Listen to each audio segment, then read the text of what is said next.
What do you mean he turned them away? For what looking broke? Rylan Tate stood in the middle of his downtown office, holding the phone to his ear, jaw clenched. His assistant on the other end gave a hesitant pause. They weren't causing trouble, they just didn't look like they had money. The front desk guy told them there were no vacancies, but I checked there were 5 open rooms. Rylan didn't say anything at first. He looked out the window at the city he'd built his 11-lodge chain in.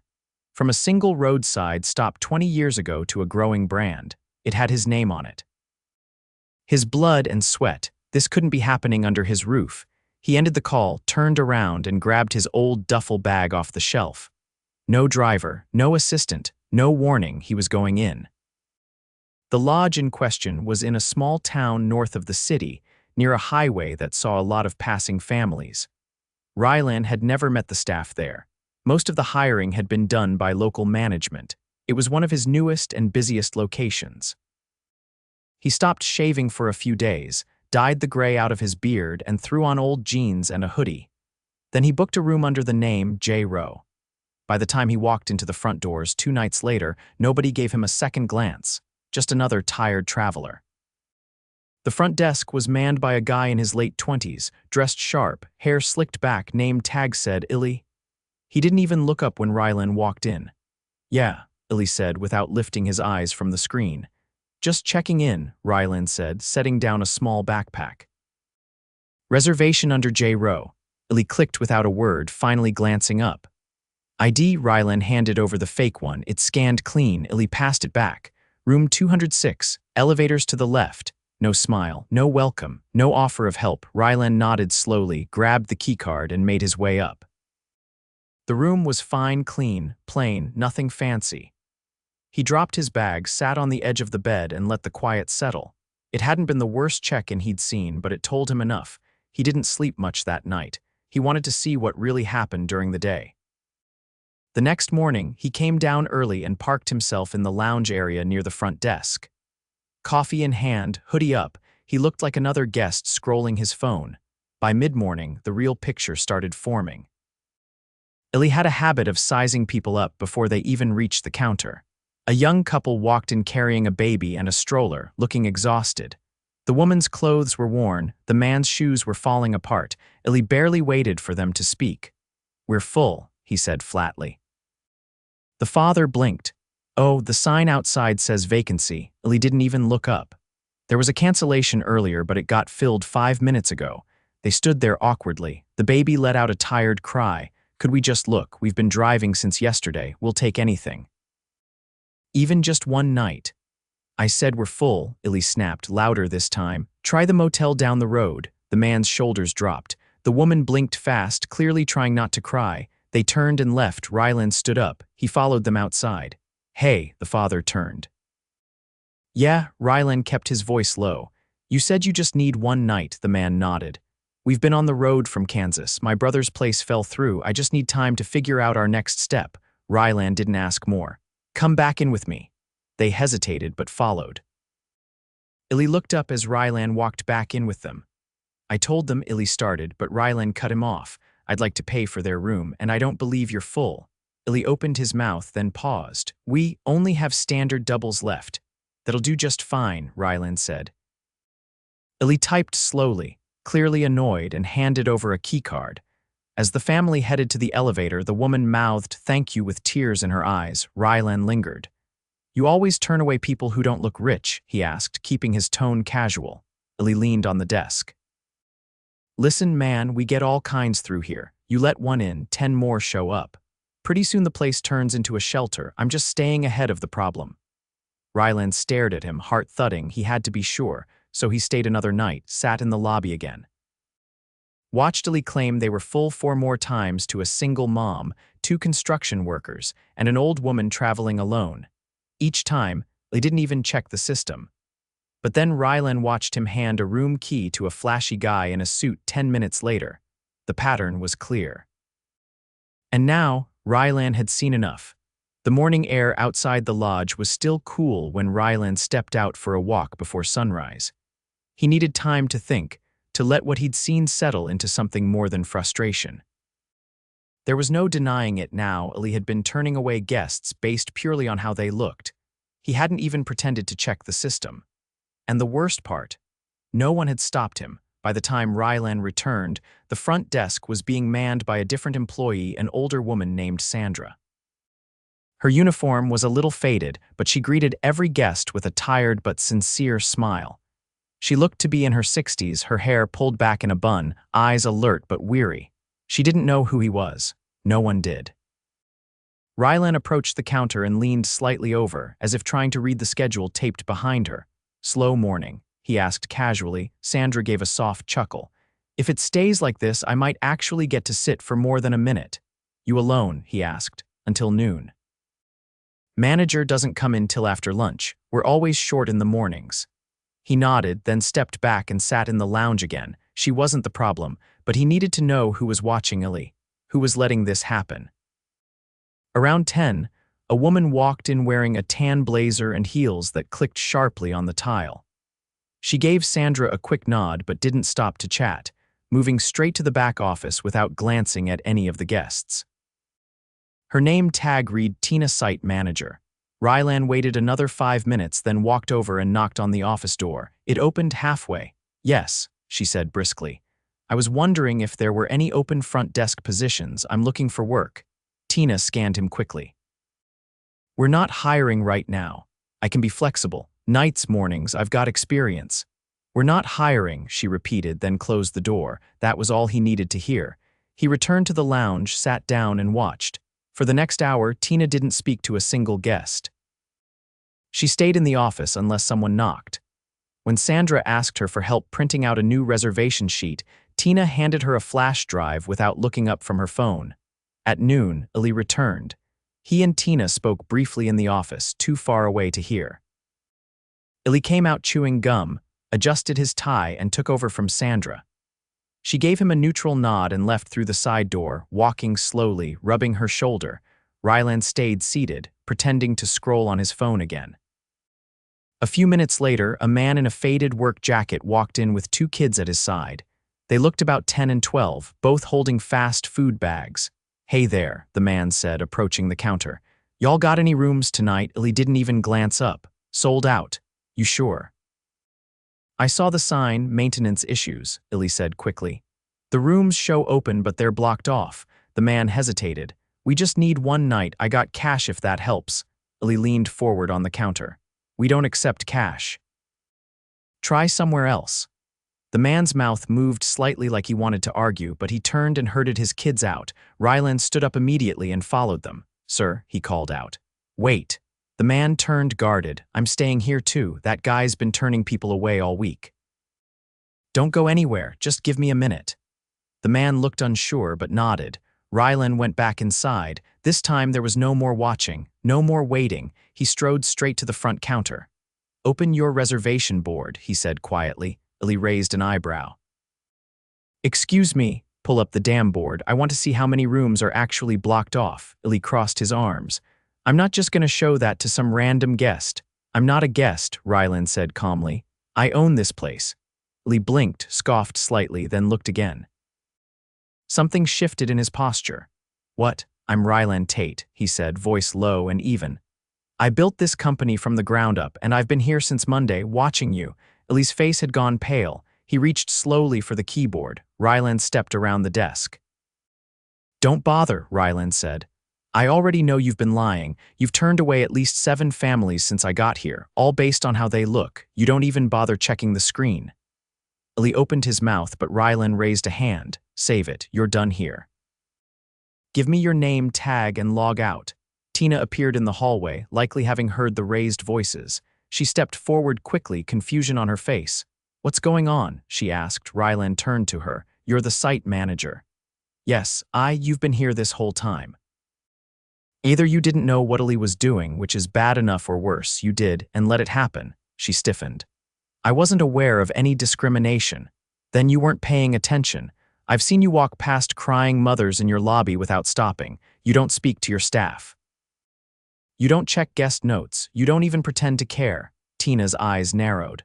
"I don't appreciate being spoken to like this, and I don't appreciate people running my property like a private club," Rylan snapped. "You're done too, effective immediately." She looked stunned. You can't just, I can, and I have. Lee had gone quiet, lips pressed into a tight line. He slipped off his name tag and placed it on the counter. Tina stood frozen for a moment longer, then turned and walked stiffly to her office. Rylan turned back to the front door and waved the man and his kids inside. We've got a room for you, he said. No charge. The man looked like he didn't know what to say. One of the kids smiled shyly and whispered something to his father, who nodded and squeezed his shoulder. Rylan handed them a key card and personally walked them to the elevator. When he returned, Sandra was standing near the back hallway, watching cautiously. He walked over. I'm sorry about the scene, he said. Sandra shook her head. That wasn't a scene. That was overdue. He studied her face. How long's this been going on? He asked. A while, she said quietly. Nobody ever said it out loud, but we all saw Lee turning people away. Tina never questioned him. I didn't feel like I could say anything. I'm not in a position to argue. You are now, Rylan said. You're the acting site manager until I can get someone permanent in. Sandra's eyes widened. I am not sure I'm qualified. You're exactly what we need. You treat people like human beings. She swallowed hard, nodding slowly. Rylan looked around the front lobby. For the first time since he walked in that week, it felt like something was shifting. Not fixed, not yet, but moving toward something better. He pulled out his phone and called his regional director. Send a team, he said. We've got work to do. The regional team arrived just after noon the next day. 2 operations managers and a compliance officer. Rylan met them in the back parking lot, away from the lobby where guests were checking in. He didn't want to cause unnecessary tension, not yet. The 3 of them wore navy jackets with the company crest stitched above the breast pocket. None of them knew he had been undercover until now. He filled them in quickly, sticking to facts: who had been let go, what he had seen, and what needed to happen next. The operations managers, Marcus and Leela, exchanged grim looks but said nothing until he was done. You want us to interview all remaining staff? Leela asked, already pulling out her notepad. Yes, Rylan said. Everyone. I want to know who enabled this and who just kept their head down. There's a difference. And Sandra, she's stepping in as interim site manager. Make sure she has support. Marcus nodded. Understood. Also, Rylan added, I want guest records reviewed. If there's a pattern of turning away certain types of guests, I want it documented. Dates, names, notes, everything. The compliance officer, a quiet man named Joel, adjusted his glasses. We'll cross-reference room availability logs against walk-in denials. If there's a pattern, it'll show. It will, Rylan said. I've seen enough to know that. They split up from there. Marcus and Leela went inside to begin staff interviews. Joel set up in the small conference room near the back office. Rylan lingered in the hallway, watching the front desk from a distance. Sandra was working it again, taking calls and helping a guest with directions to a nearby diner. Her tone was patient, her posture steady despite the tension in the air. At one point she glanced up and caught Rylan's eye. She didn't smile, just gave a single nod, the kind of nod that said, still here.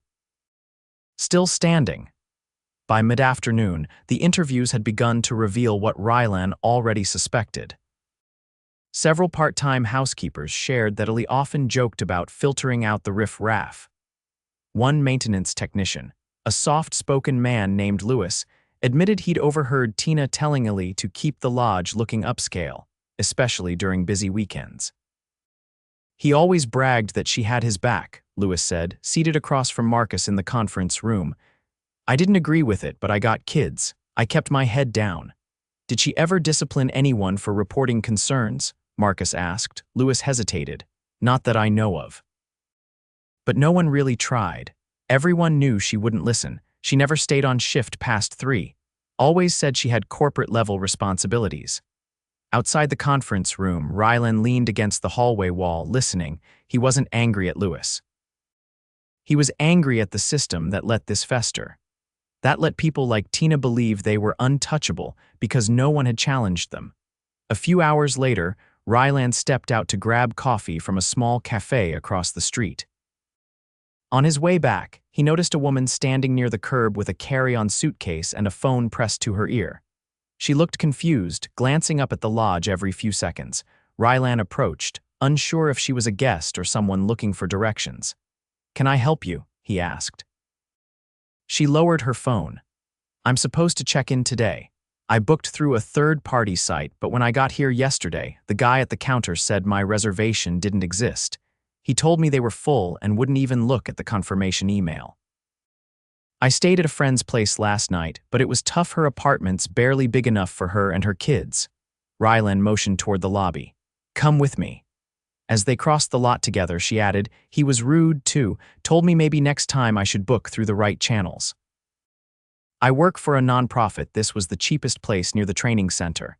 Inside, Sandra looked up as they entered. "Welcome in," she said, warm but wary. Rylan gestured to the woman. "She was turned away yesterday. Reservation was denied. Please look it up again."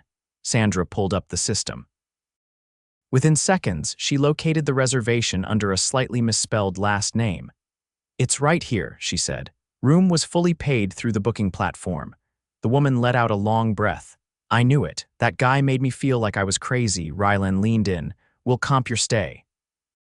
And I'll make sure someone from our team calls you directly to apologize." As Sandra handed over a new keycard, Rylan stepped aside and called Joel. "Add this to the list." "She's another one turned away without cause," Joel agreed, then added quietly, "We've found 23 guest rejections over the last 3 months that don't line up with room availability. Most of them walk-ins, same pattern." Rylan closed his eyes for a moment.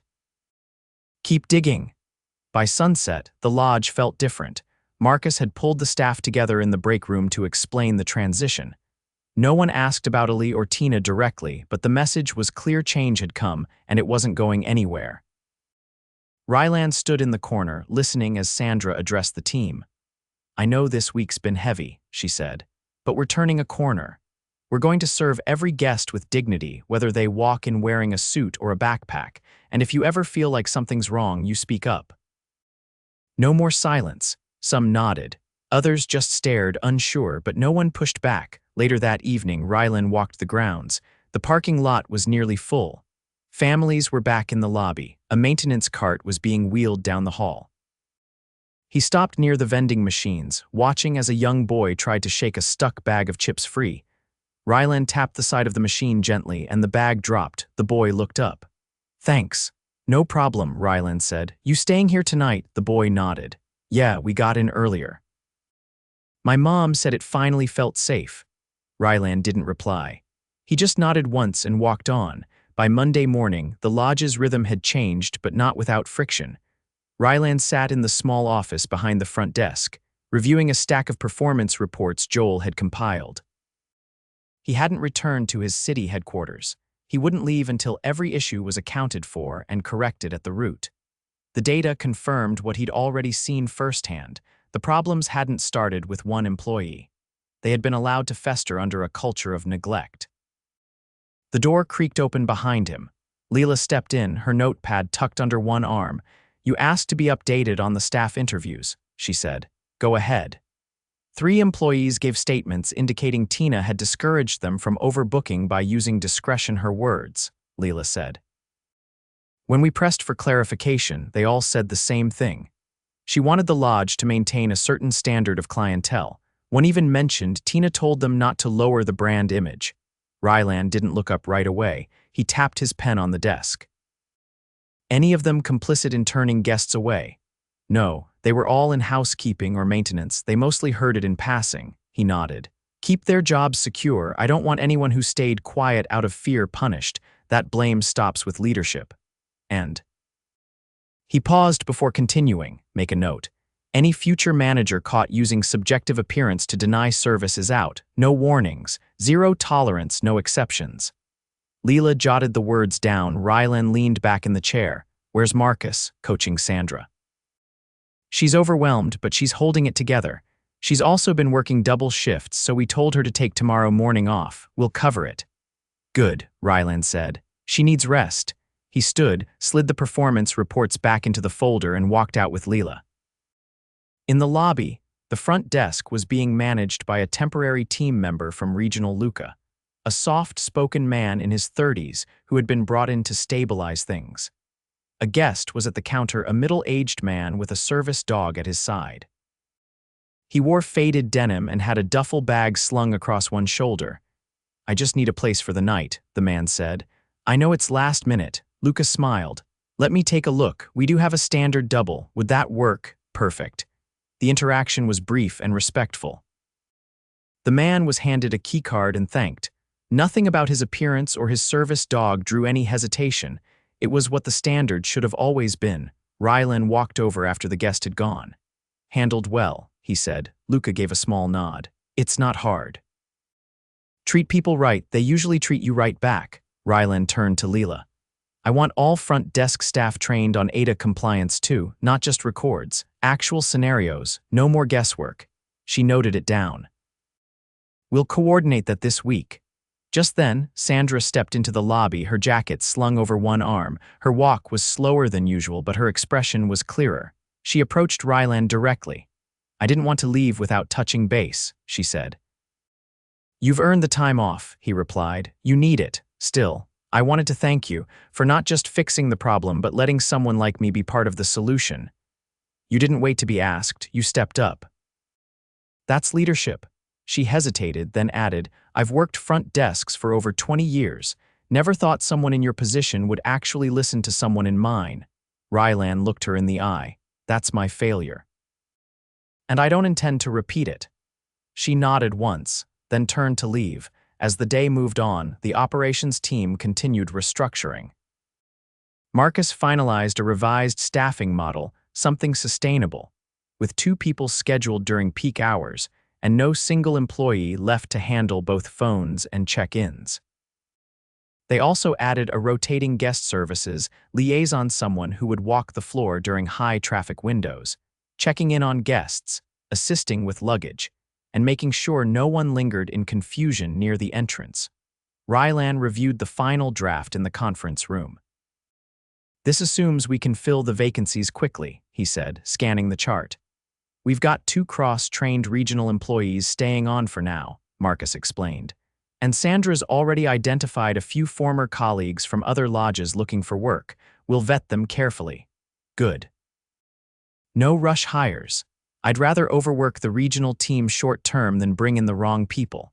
Marcus agreed. Later, Rylan met with Joel to go over the compliance findings. The guest rejection data had been fully mapped. Joel laid out the charts. "There's a clear spike during weekends and holidays," he said. "Guests with no prior booking, especially those paying cash, were routinely rejected even when rooms were available. And 78% of those guests were families or individuals from working-class zip codes." Rylan clenched his jaw. "We reach out to them. We've issued apology emails to the ones we could contact. We're offering 3 night vouchers and personal follow-up calls." "Make sure the message is real," Rylan said. "Not just legal cleanup." Joel nodded. That evening, Rylan stood near the glass doors watching as new guests checked in. A woman with 2 teenage sons approached the desk. One wore a hoodie 2 sizes too big. The other carried a worn skateboard. Luca greeted them with a smile, offered bottled water from behind the desk, and patiently helped them sort out a mix-up with their reservation. Rylan didn't step in. He didn't need to. The staff didn't glance at the boys' shoes or their jackets. No one raised an eyebrow. The family received their key and made their way upstairs without hesitation. He walked into the break room where Marcus and Leela were packing up. "I'm heading back to headquarters tomorrow," Rylan said. They turned toward him. "I want regular reports from this site, monthly check-ins, anonymous staff surveys, and random guest follow-ups. If anything even hints at sliding back, I want to know." "You'll have it," Leela said. He looked between them. This wasn't about one lodge. It was about what happens when leadership goes silent. What happened here, this is how trust dies, quietly, one ignored guest at a time. Marcus nodded. "And now we make sure it doesn't happen again. Anywhere." The next morning, Rylan packed his old duffel bag in room 206. He left the keycard on the nightstand and stepped out into the hallway. As he walked past the elevator, he passed a housekeeper in her 50s, humming softly as she pushed her cart. She didn't recognize him, just offered a polite smile. "Good morning," she said. Rylan paused. "Thank you," he replied, "for all you do." She gave a small, surprised nod and continued down the hall. He made his way down the stairs and out into the early morning air. The sun was just climbing over the rooftops. The sign outside the lodge had been updated, cleaned, and relit. The vacancy light was glowing. He looked at it for a long time, then got into his car and pulled away. The lodge was no longer perfect, but it was honest, and that finally was enough to build on.